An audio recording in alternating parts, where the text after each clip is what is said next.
Well, we'll get to the nuke in a little bit, but I need to give some of the other details first, and then I'm going to tell you exactly what this man said to me is the only thing that can be done about it. Now, these safety devices, there's one of them down there called a fail-safe valve. Anybody in the oil business will recognize this immediately. The fail-safe valve is the one that's supposed to hold if everything else holds and all of the other safety devices blow. This one is supposed to hold. This is what I'm about to give right now.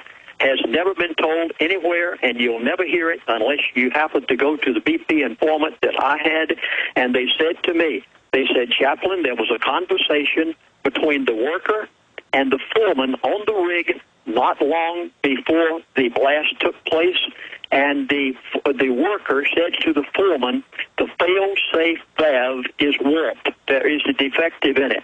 We've got to replace it before we go any further.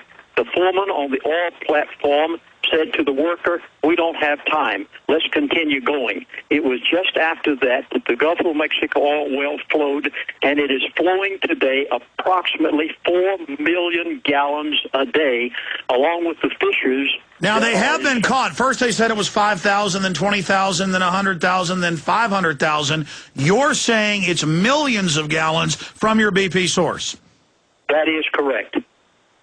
Well, now, will BP be able to stop the flow of the oil? You ready? Now, this comes well, wait, that makes sense, though, the way they're keeping the media back, boy, and being suspicious. So, so you're saying this is a super mega disaster? This is a super mega disaster of something that the United States of America has never experienced and the world has never experienced. And the pressures on this well were so extreme compared to even what Russia hit years ago in that cold. Well, I've got to say it, you know, I mean, Lindsey Williams, it does seem like America, the whole world seems like it's cursed now. All the bad things that are happening constantly. Well, BP has tried everything. Yeah, you're right. BP has tried everything in their power to stop this well.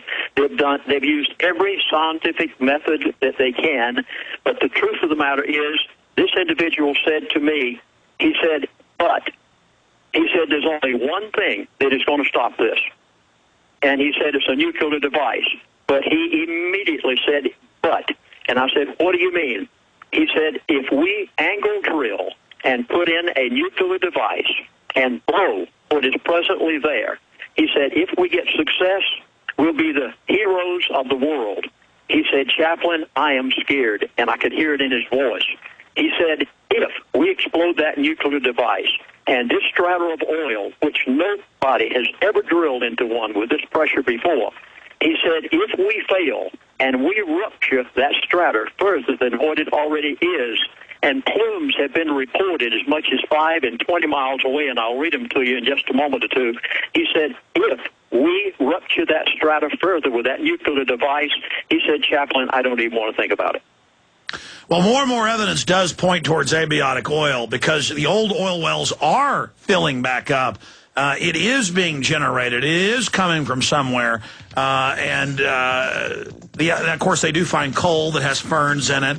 It's clear that there is some oil that is produced from dead plankton and things that they find, natural gas from the petroleum geologists I've talked to out in the ocean at shallower depths that they do believe did come from rotting plant and animal life, but that there is another type of oil. Look, it's a big debate. We'll continue with Lindsey Williams, and I promise we're going to get to this fella that says he's a petroleum geologist on the other side.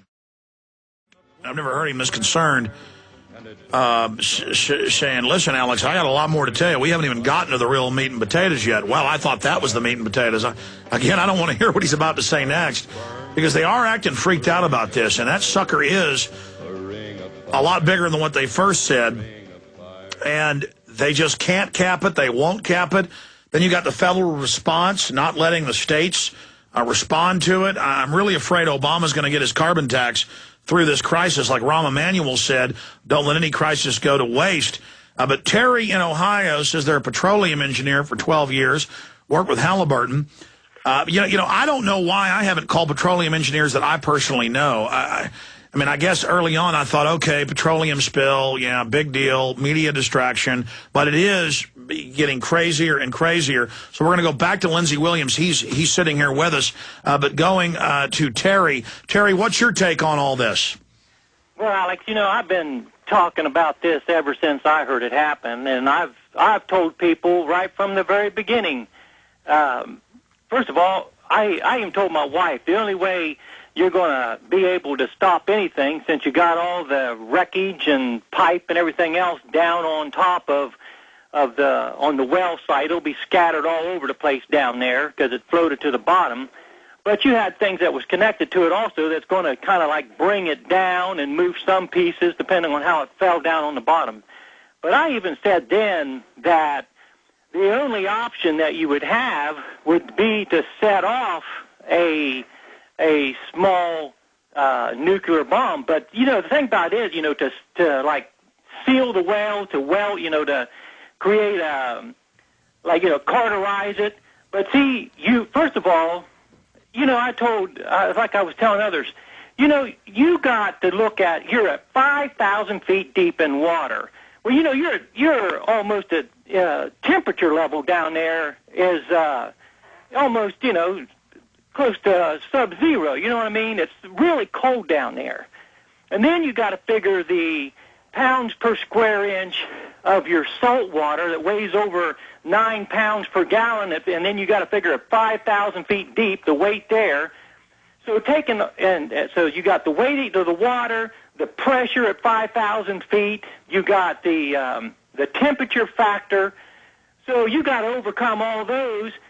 So trying to determine what size nuke to use to cauterize this thing is almost impossible to figure. And here's something else you got to look at. Well, let me ask you this question, though, and we'll get Lindsey's take on it.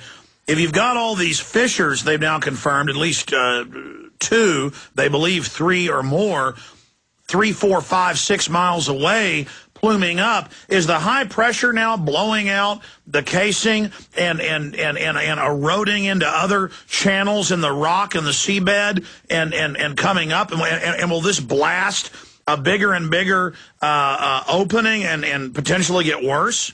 Well, I figure what actually really started the fissures, I mean, they was already began when you had the blowout, because you had the different safety measures in place, even though, your blowout preventers and different things like that, they're going to hold back pressure on that. So when that began to blow out, the well practically fracked itself as far as opening up, directional fractures, because it's always going to go to the point of least resistance, okay? So, but... Yeah, and I've heard these terms, fracking. Define fracking, but then expanding on that, what did you think about what Lindsey said about the pressure of this well that he's getting from insiders? I agree with it, because when you're going that deep into the Earth's mantle, it would be very easy to come in contact with an oil source, an oil and gas source, but at the same time, the extreme pressures are coming from, you got your molten lava and all that stuff pushing up from the center of the Earth, so you got all those inner Earth pressures. Well, that's another thing. They could have gone into a batholift. For those that don't know, that's a magma bubble up into the higher levels of the crust. Yeah, and that's true too, Alex, because I'll tell you why. It's just like I was explaining to my wife and others. You know how they're finding these like tar patties and things like that on the sands in Pensacola, Florida, and those places? Yeah. Okay. What causes that is this. Not only do you have extreme pressure, but that oil and gas mixture is heated, and it is so hot, okay, that it's coming up out of the ground under extreme pressure, and then when it hits that cold water, it begins to cool. It's just like a lava flow as soon as it hits the ocean. Exactly. Now, and then all the brown stuff coming up, is that sand, dirt being propelled out? We're going to come back with Lindsey Williams. This gets worse by the minute, folks. I tell you, I'm late getting to the party on this one.